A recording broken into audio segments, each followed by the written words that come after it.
This match was, we just kind of regressed back into some, I don't know, behaviors or whatever that we were doing earlier in the season, and missed a lot of serves. New Mexico didn't. I mean, that really was the difference in the match, and that they had 6 aces, 6 errors. We had, I think, 6 aces, 16 errors. That's a 10-point difference, and that's the difference in the match. We out-hit them. We had way more kills than they did, but we also had a lot of unforced errors.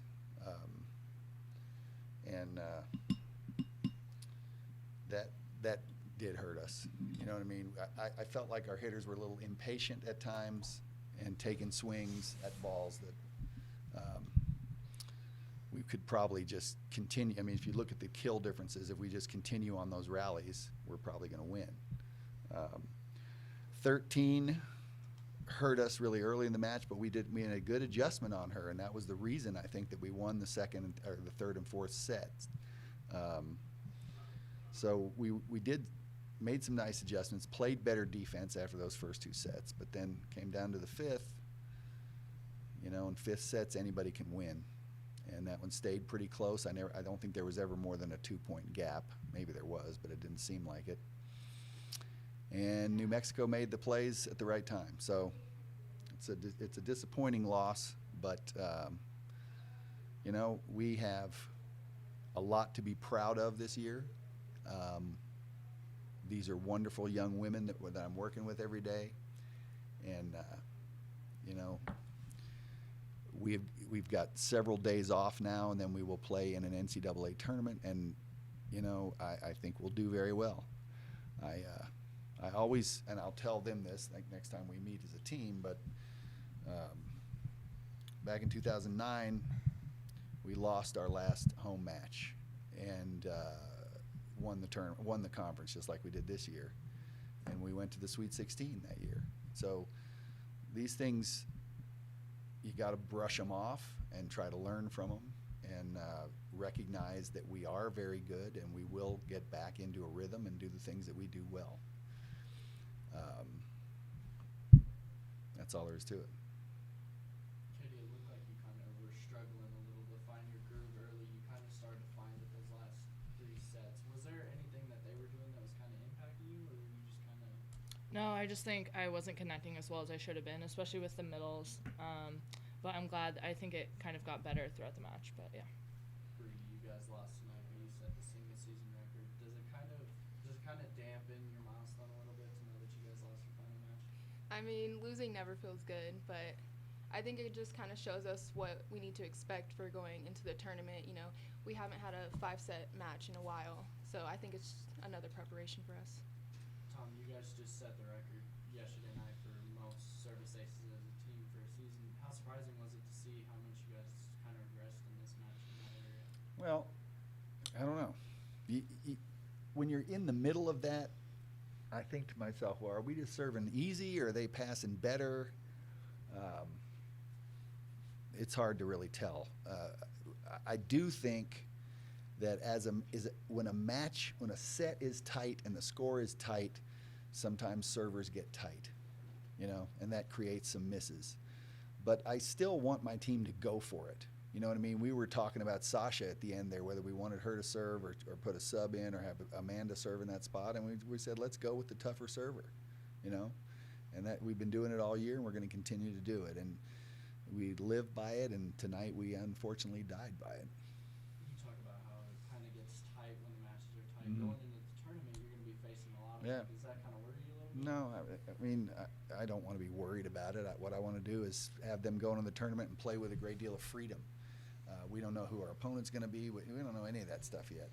So I want them to go into the tournament rested, fresh, and play with a lot of freedom and go out and just compete at the highest level that they can. You talked about that 2009 team. Do you think sometimes maybe it almost helps you refocus going into the tournament too, be coming off a match like this, as opposed to if you had been going in with 13 straight wins? It can, and I hope it does. And I think this team's mature enough where they will let that happen. Tom, there were really not many Mountain West implications from this game, but obviously there was RPI implications. Yeah. We'll drop. The way they do the RPI adjustments, I think New Mexico's low enough to where we'll get like a 1 point drop dinged against us for that. But it's not really, that's not going to impact us that much because we're certainly not going below 48, which is what would put us as a 4, and that you don't want to be a 4 in your little pod. So we're going to be in the middle match in whatever pod we get sent to. It's probably going to be in the West. So it really isn't going to make that much of a difference. Okay. It's likely that the top 4 coming out of the RPI you may have not faced outside of possibly Illinois if they Mm. make it in. Does that give you a little worry a little bit? No, I mean, we haven't played anybody in the top 16 except Illinois.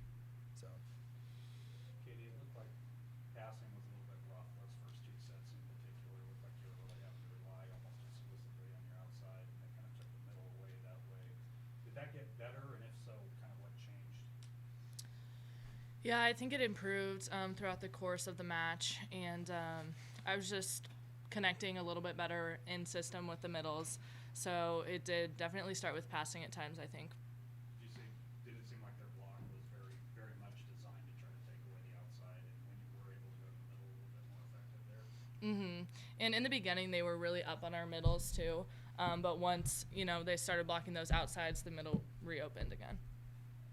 Tom, on a more positive note, Bree did break the single season record. With the type of hitter you've seen her become, was it kind of one of those things that you knew was bound to happen at Yeah. some point? mhm. I think Brianna is going to have a record-setting career here. She's carrying a lot for us, and she's a very mentally tough kid, and we obviously she can improve and she knows it, but it doesn't surprise me that she broke that record, and it won't surprise me if she doesn't become the all-time kill leader. Bree, you had 59 attempts tonight. As the season has gone on, you've become more and more and more of a leader. Where do you think you're at as of right now in that kind of leadership role for the team? I mean, I see that this team does rely a lot on me sometimes. And so it's kind of just being mature about it and keeping my composure because I don't want to get out of my calm element and then rattle the team. So I just kind of have to keep a calm head, and then as you saw at the beginning of the match, I wasn't on my best, but I was able to turn it up after halftime. Brianna, how do you feel about this team just as you head into the NCAA tournament and what this team may be capable of doing? I mean, as you saw, after the half, we can turn it up a notch. We have that switch that we can flip. And we did work really hard. I think just in the 5th set, we just made silly mistakes at the wrong times. Katie, you guys don't have a senior on the entire team. Who do you kind of expect to step up in these close matches when you guys get into the tournament without that, graduating leader? Yeah, I definitely look towards Bree to get things done, as we previously talked about. I just, she's very reliable.